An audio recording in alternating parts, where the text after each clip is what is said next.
તો વિધાનસભાની ચૂંટણીને લઈને કોંગ્રેસ પણ એક્શન મોડમાં છે। ઉમરગામથી અંબાજી સુધીના આદિવાસી બેલ્ટ પર ફરીથી કબજો જમાવવાની કોંગ્રેસની રણનીતિ તૈયાર છે। ત્યારે આદિવાસી નેતા સુખરામ રાઠવા, અનંત પટેલ અને નારણ રાઠવા જેઓ દિલ્હી પહોંચ્યા। કોંગ્રેસના વરિષ્ઠ નેતા શક્તિસિંહ ગોહિલ સાથે સુખરામ રાઠવા દિલ્હીમાં પ્રેસ કોન્ફરન્સ યોજશે। વિધાનસભાની ચૂંટણીને લઈને કોંગ્રેસ એક્શનમાં છે। ઉમરગામથી અંબાજી સુધીના આદિવાસી બેલ્ટ પર કબજો જમાવવાની કોંગ્રેસની રણનીતિ છે। આદિવાસી નેતા સુખરામ રાઠવા, અનંત પટેલ અને નારણ રાઠવા જેઓ દિલ્હી પહોંચ્યા। ભાજપ આદિવાસીઓના હક છીનવવાનો પ્રયાસ કરે છે। સુખરામ રાઠવાએ આ પ્રહાર કર્યો છે। સાથે એ પણ જણાવ્યું છે કે અમારા સત્યાગ્રહ બાદ ભાજપે ચૂંટણીને લીધે યોજના સ્થગિત કરી છે। અમે વિકાસ વિરુદ્ધ નથી, પણ આદિવાસીઓનો વિનાશ મંજૂર નથી। અનંત પટેલે આ વાત કહી છે। આદિવાસીઓ સિવાય આ પ્રોજેક્ટને લઈને જંગલોને પણ ખતરો છે। અનંત પટેલે તાપી પાર રિવર લિંક યોજના વિરુદ્ધ આ વાત કહી। આ યોજનાને લઈને હાલ કોંગ્રેસ પણ ક્રેડિટ લેવા માટે તૈયાર છે અને રણનીતિ ઘડવામાં આવી રહી છે। આ યોजना पर આગળ શું કરવામાં આવશે તેને લઈને પણ રણનીતિ ઘડવામાં આવશે। पूरी बात सिर्फ आदिवासियों की नहीं है, उसके साथ जो जंगल है, कई हजारों साल पुराने जंगल है, जैसे डांग का जंगल, जैसे कपराड़ा, जैसे तापी का जंगल। ये जंगल विनाश की ओर जा रहे हैं। हम विकास के खिलाफ नहीं है, लेकिन अगर ऐसा विकास होगा जो आदिवासियों के विनाश के साथ जुड़ा होगा, ऐसा हमें नहीं चाहिए। कई कुछ कंपनियों के फायदे के लिए अगर ये कर रहे हैं तो हमारा सत्याग्रह चालू है।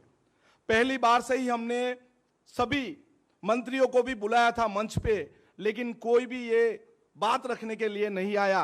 लेकिन जब हमने आंदोलन चालू किया, जब गांधीनगर में उनको लगा कि हजारों सब आदिवासियों आ रहे हैं और वहां पे आके अपनी बात रख रहे हैं, 5 घंटे तक हमारा आंदोलन वहां पे चला। सभी जगह से आदिवासी आ रहे थे, तब इन्होंने बात रखी कि ये होने वाला नहीं है। वो अस्तित्व मिटाने के लिए आदिवासी इलाके में ही रास्ता बनाओ, डैम बनाओ या अभ्यारण्य बनाओ, वही चलता रहता है। हमारे आदिवासी समझते हैं कि जहाँ भी रास्ता निकलता है आदिवासी की ज़मीन जाती है, जहाँ पानी का बांध बनता है वहाँ भी आदिवासी की ज़मीन जाती है। और दूसरा कुछ नया करना हो तो आदिवासी ही क्यों, दूसरा इलाका भी होना चाहिए। इसी बारे में हम सत्याग्रह कर रहे हैं और सत्याग्रह हमारा सफल रहेगा।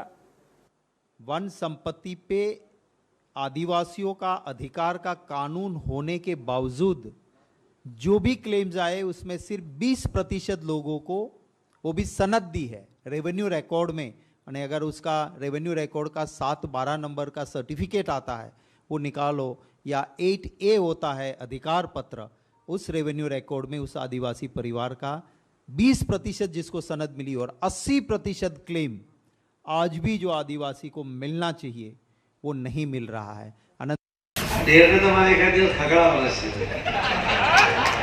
हमारा देता है આપણે કેમ પેલા બસમાં બેસતા તો રૂમાલ મૂકીને જગ્યા કરી દેતા હતા, અને અમે એમાં જગ્યા રાખીને મૂકી છે। બધા જ લોકો ઈચ્છતા હોય છે કે કોઈ ચૂંટાયેલી વ્યક્તિ અથવા તો ભવિષ્યમાં ચૂંટાઈ શકે એવી વ્યક્તિ કોઈ હોય તો એ ચોક્કસપણે પાર્ટીમાં આવે, એટલા માટે એમણે આવું નિવેદન કર્યું છે। કોંગ્રેસ માટે મારા જે વસમાં છે ત્યાં સુધી અમે કોઈ કોંગ્રેસીઓને લેવા માટે તૈયાર નથી। હું તો બોલીશ રાત્રે 8 વાગે ભાજપમાં કોણ થશે ઇન, કોણ થશે આઉટ।